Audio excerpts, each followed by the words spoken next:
সকাল 9:10 তিনজন পেশেন্টকে ফায়ার সার্ভিস নিয়ে আসে। একজনের নাম হলো দীপ দাস 30 ইয়ার্স মেল, আর আরেকজনের নাম হলো পুনম কর্মকার 65 ইয়ার female, Moni Das 40 years female.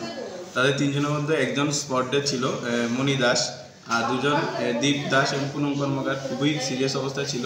তাদেরকে প্রাথমিক যে চিকিৎসা সেটা দিয়ে জীবিত রেফার করা হয়েছে। আর পুনম দাসকে আমরা পোস্টমর্টমের জন্য পাঠিয়েছি, রিপোর্ট আসলে আমরা দিয়েছি। পুনম দানা মণি দাসকে স্যার, সরি মণি দাস, মণি দাসকে না? মণি দাস। আর কিভাবে হয়েছিল কিছু জানা গেছে স্যার? একটা জলের ট্যাঙ্কারের সাথে তারা বাইক নিয়ে সংঘর্ষ হয়েছে, এটা শুনতে পেয়েছি। ফায়ার সার্ভিসে নিয়ে ফায়ার সার্ভিসে দুর্ঘটনা মানে আমরা তো থানা থেকে খবর হয়েছে একটা অ্যাক্সিডেন্ট হয়েছে রাজনগর পিতরা।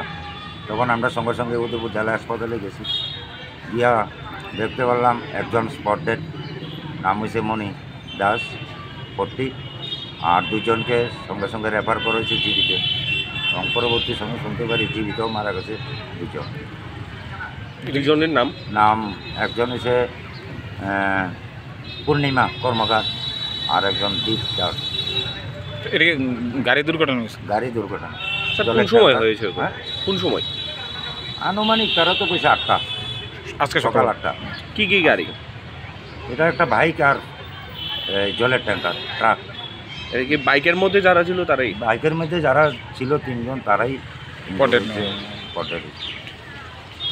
আজকে সকাল আনুমানিক 8:30 প্রায় 15টা বাজে এরকম টাইমে আমি বাড়ির থেকে শুনতে পাইছি যে একটা ফায়ার সার্ভিস যাইতেছে পিতরার দিকে।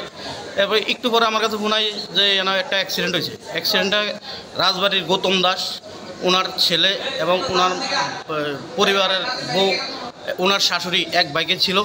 একটা জলের ট্যাঙ্কার গাড়ি ওই বাঁক নিতে গিয়ে উত্তরাজনগর বলে জায়গাটার নাম, বাঁক নিতে গিয়ে ওইটাকে বাইকটাকে মারে।